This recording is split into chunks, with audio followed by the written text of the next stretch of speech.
Selamat datang di channel Mawaida. Di video kali ini saya akan kembali membahas mengenai perusahaan yang akan IPO. Saya ingin menyampaikan pendapat dan rekomendasi saya mengenai perusahaan tersebut. Silahkan disimak dan selamat menonton.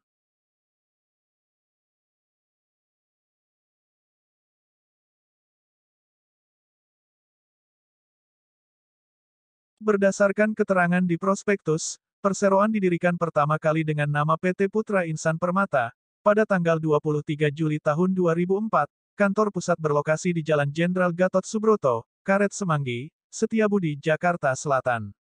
PT Netvisi Media Terbuka bergerak di sektor consumer chemicals, subsektor broadcasting, kegiatan usaha utama perseroan secara garis besar bergerak di bidang industri media.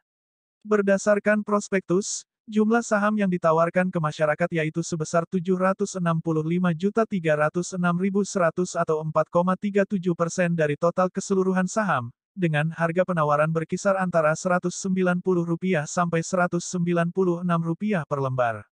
Penawaran awal saham pada tanggal 27 Desember tahun 2021 sampai dengan tanggal 3 Januari tahun 2022.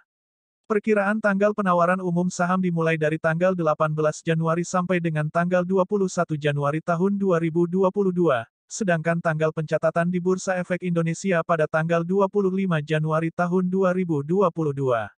Underwriter dari perseroan yaitu PT NH Korindo Sekuritas. Bagi teman-teman yang ingin tahu track record dari sekuritas tersebut, bisa cek video saya di pojok kanan atas, atau silahkan langsung mampir ke channel saya. Berikut perubahan struktur kepemilikan saham PT Semakom Integrated terbuka. PT Sinergi Lintas Media dengan kepemilikan saham sebelum IPO sebesar 99,99%, kemudian setelah IPO menjadi 95,63%. PT Indika Inti Holdiko dengan kepemilikan saham sebelum IPO sebesar 0,0001%, kemudian setelah IPO menjadi 0,00%. Masyarakat dengan kepemilikan saham setelah IPO sebesar 4,37%. Bersamaan dengan IPO ini, perseroan juga akan melakukan mandatory convertible bond, atau dengan bahasa yang lebih mudah dimengerti yaitu mengubah hutang yang dimiliki menjadi saham perseroan. Untuk keterangan lebih lanjut, kalian bisa cek prospektusnya langsung. Dana yang diperoleh dari hasil penawaran umum setelah dikurangi biaya emisi, akan digunakan perseroan sebagai berikut. 1. Sekitar 18,5% akan digunakan perseroan untuk modal kerja, seperti biaya pengembangan keahlian, keterampilan artis dan biaya operasional di perseroan. 2. Sekitar 53% akan digunakan perseroan untuk penyetoran modal ke PT Net Media Tama Televisi, yang kemudian akan digunakan untuk pembayaran hutang dan biaya operasional lainnya. 3. Sekitar 28,5% juga akan digunakan untuk penyetoran modal ke PT Net Media Digital, yang kemudian akan digunakan untuk pembuatan dan pembelian program, serta biaya operasional lainnya. Berikut laporan keuangan PT Netvisi Media Terbuka. Pada total aset dalam 2 tahun terakhir selalu mengalami penurunan. Penurunan total aset pada tahun 2019 disebabkan oleh menurunnya piutang usaha pihak ketiga dan penurunan aset pajak tangguhan, sedangkan pada tahun 2020, penurunan disebabkan oleh menurunnya persediaan dan rekening bank yang dijaminkan. Selanjutnya pada total liabilitas juga mengalami penurunan. Penurunan pada tahun 2019 sebagian besar disebabkan oleh hasil konversi hutang obligasi menjadi modal saham.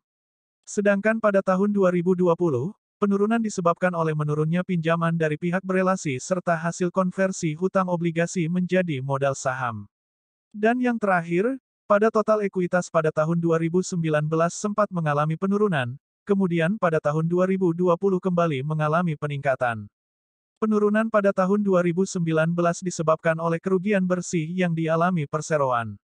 Sedangkan untuk tahun 2020 peningkatan disebabkan oleh tambahan modal di setor dan hasil konversi hutang obligasi menjadi modal saham perseroan. Untuk laporan laba rugi perseroan, jika kita lihat dalam 3 tahun terakhir, perseroan selalu mencatatkan kerugian, dan kerugian yang dialami perseroan, selalu meningkat setiap tahunnya. Peningkatan kerugian pada tahun 2019, terutama disebabkan oleh penurunan pendapatan, serta kenaikan beban program yang diakuisisi dan beban non-broadcast, sedangkan peningkatan kerugian pada tahun 2020, terutama disebabkan oleh peningkatan beban lain-lain dan beban pajak penghasilan. Berikut perhitungan rasio per dan PBV dari PT NetVisi Media Terbuka pada tahun 2020 dan estimasi 2021. Perlu diingat bahwa dalam perhitungan ini, saya menggunakan harga penawaran tertinggi dalam pengolahan data. Apabila di kemudian hari ternyata harga saham yang ditetapkan berada di bawah harga tersebut, maka per dan PBV-nya juga akan menurun. Setelah dilakukan olah data, menurut kalian apakah valuasi perseroan sudah sesuai dengan kinerja perusahaan atau malah kemahalan, jika dibandingkan dengan perusahaan di sektor dan subsektor yang sama pada tahun 2020? Berdasarkan analisa pribadi, dari prospektus yang dilampirkan perusahaan, menurut saya saham ini sudah jelas kurang cocok, apabila kalian berminat berinvestasi jangka panjang.